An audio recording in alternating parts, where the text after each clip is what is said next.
وللحديث أكثر ينضم إلينا أستاذ عادل العتيبي، وهو أخصائي أول في الرعاية التنفسية بتجمع الرياض الصحي الأول. يسعد صباحك. صباح النور. حياك الله. أهلا وسهلا. حياك الله. خلينا في البداية نتعرف إيش هو السعال الديكي وإيش الأسباب الرئيسية له. السعال الديكي هو مرض تنفسي بكتيري معدي يصيب الجهاز التنفسي، يمتاز بنوبات سعال شديدة ومتكررة، صوت شهيق معين في بعد السعال. أسبابه هي بكتيريا معينة تلتصق في جدار الجهاز التنفسي، تفرز سموم مما يهيج الشعب الهوائية. نعم. أستاذ عادل، ودي أسألك عن طريقة انتقال السعال الديكي تحديدا، وأبرز ملامح هذا المرض إن وجدت لدى المصاب به. السعال الديكي ينتقل بالرذاذ التنفسي عن طريق السعال أو العطاس، كذلك مخالطة المصابين. نعم. وبشكل أقل ملامسة الأسطح الملوثة. طيب، بالنسبة لأعراض السعال الديكي في مرحلته المتقدمة. السعال الديكي يمر بثلاث مراحل رئيسية. المرحلة الأولى هي المرحلة النزلية، مدتها من أسبوع إلى أسبوعين، مشابهة تقريبا إلى نزلة البرد وأعراض نزلة البرد، رشح وسيلان في الأنف، حمى خفيفة، أحيانا حرارة أحيانا بدون حرارة، وإحمرار للعينين. المرحلة الثانية وهي المرحلة النوبية أو التشنجية، وهي مرحلة من مدتها من أسبوعين إلى 6 أسابيع. هذه المرحلة تحديدا هي من أقوى المراحل. يكون هناك نوبات سعال شديدة ومتكررة. بعد السعال يتضح، وليس في الغالب لكن يتضح صوت الشهيق أو الصفير. غالبا يكون هناك قي بعد السعال، إرهاق شديد للجسم. المرحلة الثالثة وهي مرحلة التعافي أو مرحلة النقاهة، هي مرحلة تمتد إلى أشهر. قد تقل الأعراض، تقل النوبات في عددها وتقل في شدتها. قد تعود مع أي مرض تنفسي، تعود نوبات السعال. طيب أستاذ عادل، أنا ودي أعرف، هل يعد فعلا مرض خطير على الأطفال الرضع؟ هل هو يهدد حياتهم بالخطر؟ بكل تأكيد. يعني الأطفال الرضع بسبب عدم اكتمال جهازهم المناعي، كذلك عدم أخذ التطعيمات الكاملة، يسبب يكونون أكثر عرضة أو أكثر خطورة هذا المرض. لكن في السجل السعودي للتطعيمات يكون هناك تطعيمات معينة لهذا المرض في سن الشهرين، سن 4 أشهر، سن 6 أشهر، وكذلك في سن 12 شهر أو سنة وسنة ونصف. فأخذ التطعيمات مهم جدا للأطفال الرضع. نعم. بالنسبة للكبار، هل لهم تطعيمات للسعال الديكي؟ نعم، هناك تطعيمات تنشيطية، وكذلك ينصح أيضا بأخذ تطعيمات للحوامل لحماية أطفالهم. نعم. طيب، بالنسبة للمرض، هل يعتبر منتشر عندنا في المملكة أستاذ عادل؟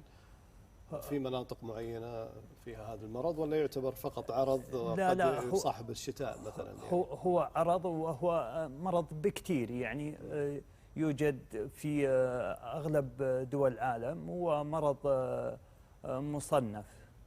متى لابد من زيارة الطبيب؟ أنت قسمتها ل3 مراحل، في أي مرحلة لازم أكون متوجهة للطبيب؟ زيارة الطبيب غالبا تكون عند استمرار السعال لأكثر من أسبوعين، تكرار نوبات السعال بشكل كبير. كذلك إصابة الأطفال الرضع أو الحوامل ينصح بالذهاب مباشرة إلى الطبيب. نعم. بالنسبة للوقاية أستاذ عادل، هل هناك عندنا ثقافة لدى مجتمعنا بخصوص هذا المرض؟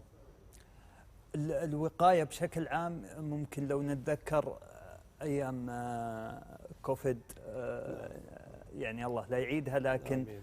كان هناك التزام وكان هناك نشرات واتباع للوقاية بشكل رئيسي. ولاحظنا أن المملكة العربية السعودية من الدول الأقل إصابة.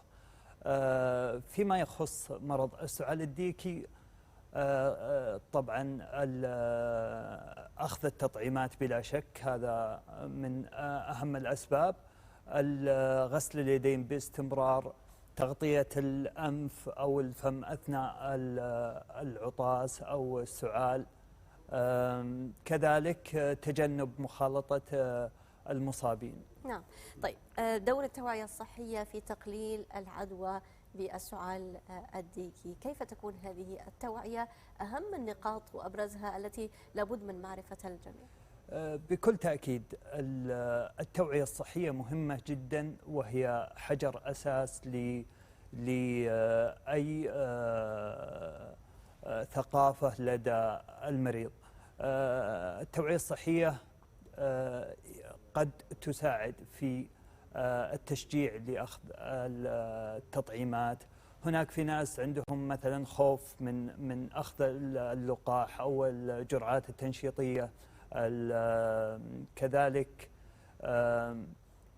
التوعية بأعراض المرض. التوعية الصحية مهمة للتنبيه بأعراض المرض ومعرفته، وكذلك الفحص السريع. كذلك التوعية تقل من حد العدوى، وكذلك انتشار المرض أو حتى زيارة الطبيب في الوقت المناسب. ممتاز. طيب أستاذ عادل، بما أنك ذكرت الطبيب وزيارة الطبيب، احنا ما نبي نخوف الناس، لكن متى يجب على الشخص أنه يتجه إلى الطبيب فعلا؟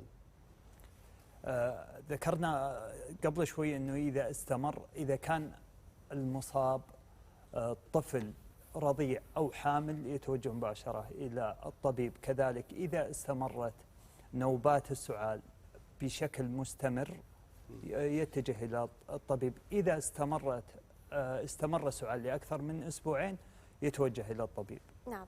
طيب، السعال الديكي بعض المرات بيكون من الآثار الجانبية لبعض الأدوية من الضغط وكذا، هل بتكون نفس طريقة التعامل أم هي مختلفة إذا كانت عدوى بكتيرية من شخص؟ السعال الديكي هو له مضاد حيوي معين يؤخذ بجرعات معينة ووقت محدد، وهو يحد كثيرا من كل الأعراض اللي ذكرناها قبل قليل. ممكن يتكرر المرض أستاذ عادل؟ يعني اللي يصاب بالمرض قد يعود لمرة أخرى؟ نعم، ممكن يتكرر، لأن المناعة في الإنسان تضعف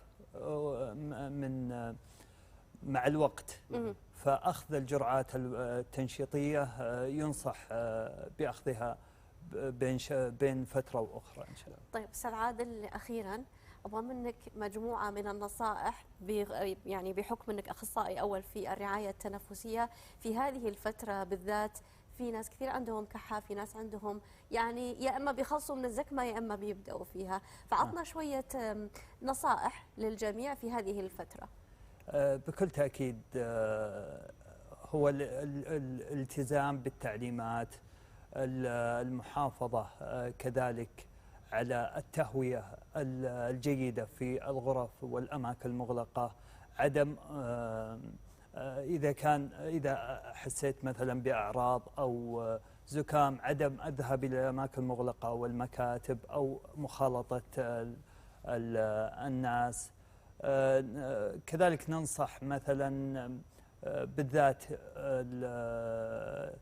لكبار السن، ننصح بعدم يعني هذه الفترة تعرفون فترة شبة نار وشبة لكن ننصح بعدم إدخال النار داخل المنزل أو في أماكن مغلقة. نعم. اليوم نورتنا أستاذ عادل العتيبي، أخصائي أول في الرعاية التنفسية بالتجمع الرياضي الصحي الأول. شكرا جزيلا لك على هذه المعلومات بما يخص السعال الديكي. شكرا لكم، الله يعطيكم العافية. شكرا لكم، تشرفت فيكم.